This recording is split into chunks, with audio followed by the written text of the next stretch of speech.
lőtt ki oda Hát ez a birkáknak a helyette! Hülye! Szóhoz sem jutottam, mikor megláttam a testvéremet, odaszaladtam, hogy ez Győzi, mert furcsa ruha volt rajta, meg valami sapka volt rajta. Én nem gondoltam legelőször, hogy Győzi. Én azt hittem, hogy valami, mit tudom, milyen ember bejött a telepre.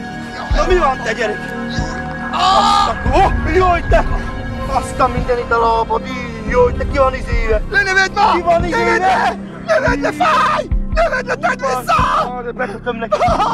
Bekötöm neked! Bekötöm neked! Fáj a lábamról, ide ma!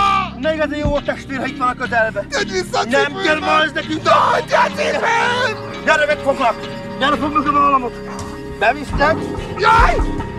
Hely! A lábam, Sanyi! Sanyi lábam! Szomorú vagyok, hogy nem tudtam neki visszaadni, de Isten így engem megbüntetett. A normális Nem billek felemelni, várja! lábam fáj! Látom! Fogd meg ezt, fogd meg!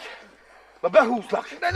Sanyi, fáj a lábam, szóljál ma! Láttam, már hívok mentőt! De le kell, hogy vigyelek, hogy nem tudsz bejönni a mentő! Tedd vissza a cipőt! Gyere! Sanyi, fáj a lábam! Aztán minden, szólok valakinek! Várjál, te gyerek! Várjál, itt ma baj van, hé! Itt ma baj van! Szólok a mentőknek, maradj ott a helyén! Jövök! Maradj ott! Jaj, te gyere, add vissza a cipőből! Várjál! Maradjál! Apu! Apu!